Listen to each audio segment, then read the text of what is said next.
चांगल्या चांगला एक विचार काढला. तो म्हणजे ॲक्च्युली काय झालं होतं की या ठिकाणी भोसले साहेब आहेत आणि भोसले साहेब पण होते. जेव्हा मी रिटायर्ड एसपी झालो, भोसले साहेबांनी माझं खास रेकमेंड केलं. भोसले साहेबांनी ते अप्रुव्हल केलं आणि त्या दोन व्यक्तीच्यामुळं मला रिटायर्डचं हे मिळालं. तर त्या अगोदरची घटना आपल्याला सांगतो. जेव्हा मी हे आंबेडकर साहेबांचा मुद्दावर त्याच्या या बाबतीत अभिनंदन केलं पाहिजे. आंबेडकर साहेब बिल्डिंगच्या खाली तिकडून येत होते आणि बोडके साहेब आणि मी इकडं असं चाललो होतो. मी रिटायर झालेलो होतो. आंबेडकर साहेब असे बोलले बोडके साहेबांना की आता आम्ही परतरेडा आमच्या युनियनमध्ये घेणार, म्हणजे कोर्टाचे काम देणार वगैरे. आणि मी पण माझं पण असं होतं की फक्त आमच्या रक्ताचे होते की मॅनेजमेंटचेच आमचं हे झालेलं होतं.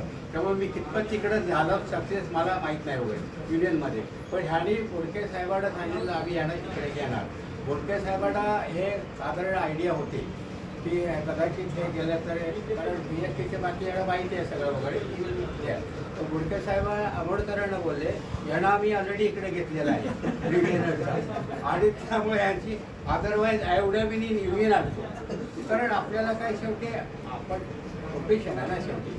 तर त्यावेळेला मला बरेच लोक म्हणायचे तुम्ही वकिलीमध्ये कशाला जाता, शहाण्या माणसाने कोर्टाची पायरी चढू नये असं म्हटलं जातं. तर मला तेव्हा आठवलं की उज्ज्वल निकमानं असा प्रश्न केला एकाने की असं म्हणतात शहाण्या माणसानं कोर्टाची पायरी चढू नये. आपण तर उज्ज्वल निकम साहेब असे बोलले वकील हे अतिशहाणे असतात म्हणून कोर्टाची पायरी चढतात. तर मी नंतर विचार केला ठीक आहे, आता वकील अतिशहाणे असतात तर आपल्याला भेटणार की समोरचे पण अतिशहाणेच असणार, कारण ते कोर्टाचे असतात. म्हणजे आता समजून या प्रोफेशनमध्ये आलं. आणि या ठिकाणी आपण राहुल साहेब या ठिकाणी आलेले आहे, एक उल्लेख करावा वाटतो. राहुल साहेबांच्या सत्काराला होतो त्यानंतर मध्ये मी कुठं गायब झालो होतो, म्हणजे अजिबात कुठंच, म्हणजे तिकडे कुलाबाला शक्य होत नव्हतं.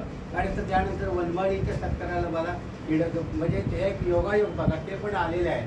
तर सुदैवाने त्यांचा स्वभाव असा आहे की ते जातात. राहुल साहेब सगळीकडे म्हणजे सिरीज गुडते आणि ते सुद्धा लॉ असून त्यावेळेस सुद्धा चांगल्या प्रकारे इकडे आले असते. पण त्याला तशा काय कुठल्याच प्रकारची नेसेसिटी नव्हती. त्याला अतिशय स्वभाव पण शांत असल्यामुळे या शक्यतो या बाबी ते पडले नाही. मगाशी बोललो तसं शहाण्या माणसांना चढू नये या अर्थानं ते आले नाही ते. ओके, बाकी याला पुढे एकदा म्हणजे एक सांगायचं राहून गेलं काय की लिगल डिपार्टमेंटमध्ये ना बरेच क्लार्क, सुपरवायझर, अधिकारी कोर्टामध्ये काम करून गेले. पण he is the first person जो ह्या कोर्टाच्या ह्या लॉ डिपार्टमेंटमध्ये रिटायर होतोय आणि प्रेसिडेंट साहेबांच्या हातून त्यांचा सत्कार झाला. So this